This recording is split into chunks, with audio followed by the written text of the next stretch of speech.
Should Congress have term limits?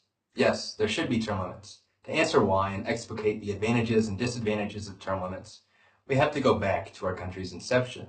The whole impetus that led to America's founding was freedom from the tyrannical oversight of King George III. As James Otis Jr. famously wrote, quote, "No taxation without representation," end quote. The American government is intended to be run by civil servants. That is, our politicians are intended to serve American interests. This, however, is often not the case. Instead of an act of sacrifice out of commitment to God and country, politicians use the political system to enrich themselves. For example, Nancy Pelosi, who was in Congress for 20 terms, that's over 40 years, has amassed a net worth between $250 million and $400 million on a congressional salary of approximately $200,000. Is this really what the Founding Fathers had envisioned for civil servants? Let's look to perhaps the greatest civil servant in the history of our nation, George Washington. In his famous farewell speech, he set a precedent. The president should only serve 2 terms to prevent the presidency from being abused, as was done by the British monarchy.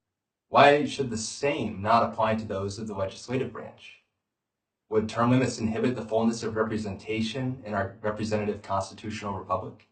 I posit that they would uphold and defend the American process.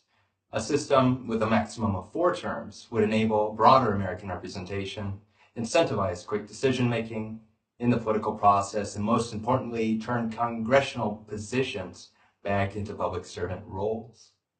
However, every change to the political process has costs and benefits.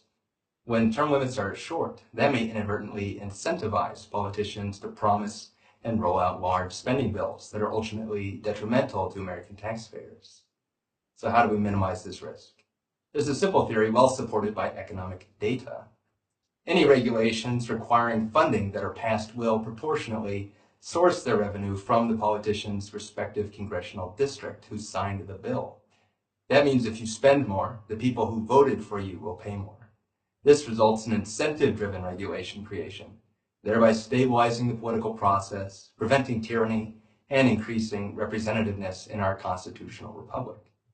In summation, should Congress have term limits? Absolutely yes. This would alter the current process in a manner that is more congruent with the vision of our founding fathers. Term limits enable broader representation and incentivize quick decision-making, both failures of the current system. Preventing tyranny is not accomplished through excessive regulation, but by safeguarding the political process, which begins with civil servitude modeled after George Washington. Isn't it time we call Congress to return to the people?